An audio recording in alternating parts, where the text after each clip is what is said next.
ሰላም ውድ ቤተሰቦች እንዴት ናችሁ? ደህና ናችሁ? ሁሉ ሰላም እግዚአብሔር ይመስገን ደህና ነኝ። ሁሉ ሰላም ነው። እንዴት ናችሁ?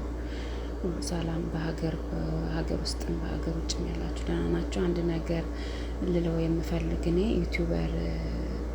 ትልልቅ ዩቲዩበሮች ስንጀምር አሪፍ ስራ እንሰራበታለን ምናምን ብለን እንጀምርና ለምንድን ነው ግን ፕሮፌሽናል ምናምን ስንሆን ሲፈምሱ ለምንድን ነው መጥፎ ነገር የሚሰሩበት? በዩቲዩብ ላይ ለምን ጥሩ ነገር አያስተምሩንም? ብዙ እኮ ዩቲዩብ የሚከታተል ዓለም አሁን ዩቲዩብን እየተከታተለ ነው እና ለምን መጥፎ ነገር ለህፃናት ለትልልቆቹ ለምን መጥፎ ነገር እናስተምራለን? ይሄ ተንኮል፣ መተት፣ ድግምት ምናምን ለምን እናስተምራለን? ለምን ጥሩ ነገር አናስተምርበትም? ለምን የተቸገረ አንረዳበትም? ለምን በቃ ጥሩ ነገር አንሰራበትም? ሰው ይሄንን እያየ እንዲማር ከምር እኔ ሁሌ በቃ ጥያቄ የሚሆንብኝ ይሄ ነው። እና እስኪ እናንተ ምን ትላላችሁ?